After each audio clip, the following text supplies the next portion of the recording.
2 pangkat K faktorial eksperimen adalah faktor eksperimen paling banyak dipakai apabila faktornya banyak lebih dari 2 atau 3 gitu ya. Di sini di mana kemudahannya? Karena setiap faktor hanya mempunyai 2 level, high dan low. Jadi kalau saya punya 3 buah faktor misalnya, maka saya punya treatmentnya 2 kali 2 kali 2 sama dengan 8. 2K faktor eksperimen ini biasa dipakai di tahap eksplorasi, yaitu di mana kita mau mencari daerah yang menghasilkan respon yang paling bagus. Itu seperti yang pernah kita bahas sebelumnya. Jadi level dari tiap faktor ada 2, hanya 2, high dan low.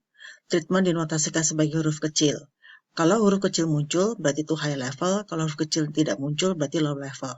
Misalnya, ada 3 faktor A, B, C, jumlah treatmentnya berarti 2 pangkat 3 sama dengan 8.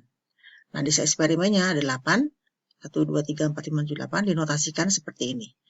Lihat yang pertama ini tidak ada huruf muncul, berarti semua faktor dalam keadaan low level. Yang ini hanya A yang muncul, berarti faktor A high, yang lainnya low. Yang ini misalnya semua muncul, berarti faktor A, B, C high. Untuk melakukan ANOVA, maka kita menggunakan tabel kontras yang dibikin untuk 2 faktor, untuk 2 pangkat K. Nah, untuk masalah ini dapat dilihat di tabel 1230. Nah, 1230. Nah, kita lihat. Nah, inilah treatmentnya, ada 8 tadi saya katakan. Ini adalah kontras yang terbentuk. Ingat, kontras itu terdiri dari kombinasi rata-rata, dalam hal ini total, yang koefisiennya kalau ditambahkan sama dengan 0. Jadi ini kalau ditambahkan, semua akan sama dengan 0. Antara kontras satu dengan kontras yang lain itu saling ortogonal. Ortogonal artinya kalau ini dikalikan, koefisiennya jumlahnya akan sama dengan 0 juga. Nah, gimana gampangnya dipakai tabel ini? Misalnya, sebelum itu saya akan ke sini dulu. Oke, misalnya kontras A, maka pada treatment A, di mana berarti A kecil, di mana A berarti high level, maka tandanya positif. Pada treatment A yang low level, tandanya akan negatif. Kita lihat di sini.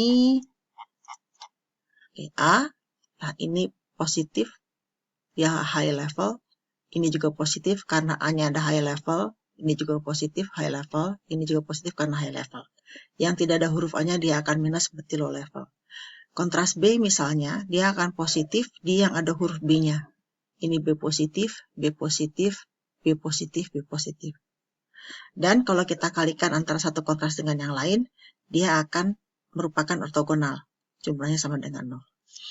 Nah, yang AB, tanda ini merupakan perkalian dari A dan B. Jadi plus itu minus kali minus.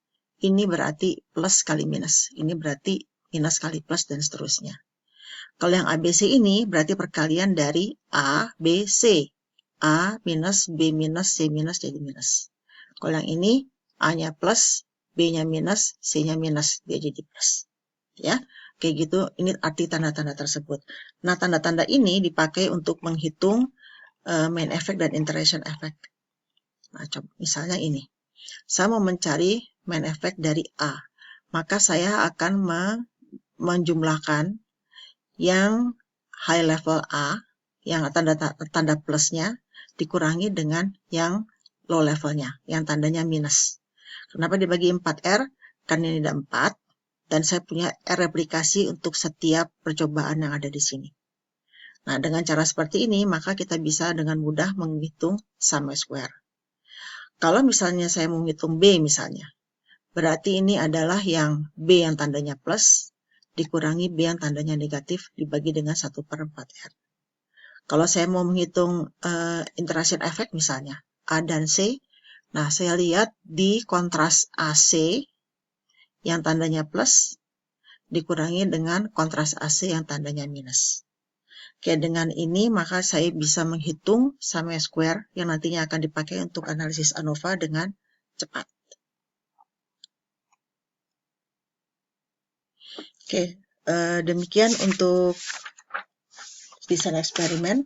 Oke, cuma sampai bahas 2 pangkat K. Oke, nanti akan kita lanjutkan dengan metode Taguchi.